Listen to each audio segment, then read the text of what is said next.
Assalamualaikum habibi, kip hala? Oh shit! Kaya pala kaming Dubai chocolate na naman. Nabili namin to sa Costco. Susubukan namin dahil yung unang binili namin, hindi siya lasang pistachio. Oh shit! Lasang ano lang siya, ordinary chocolate. So, eto ngayon, nabili din namin last week pa.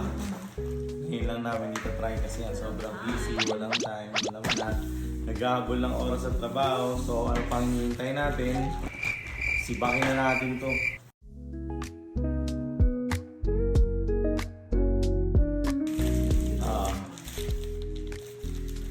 Ito siya. Woo!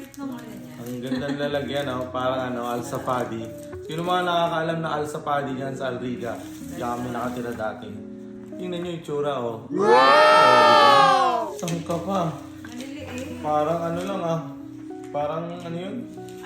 Platops. Platops ba yun? Oo. So, ganito lang siya kalaki. Ayan, ito yung ibabaw niya. Pwede na kainin? Sibakin mo na. Oh shit! So, tignan natin kasi ang sabi dito, pistachio, Dubai chocolate, Dubai inspired chocolate. So, try natin. Ay, mate, tigas.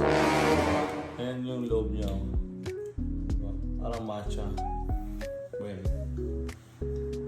Ang masarap. Unang tingin mo pa lang ng chocolate niya,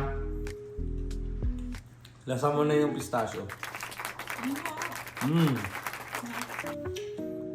Mas masarap to kumpara dun sa isang chocolate na binilag ko na nakaraan. May nakalagay ba ilan laman? Masarap. Mas masarap. 41 pieces. Mas masarap siya. Ito may lot. Kagatin. Kaya kung bibili kayo nung Dubai inspired chocolate na yung huling vlog ko, kumpara dito, ito na lang ang bilhin nyo. Mas masarap. Panalo. Yung pang isa pa. Pero mataas sugar ko eh.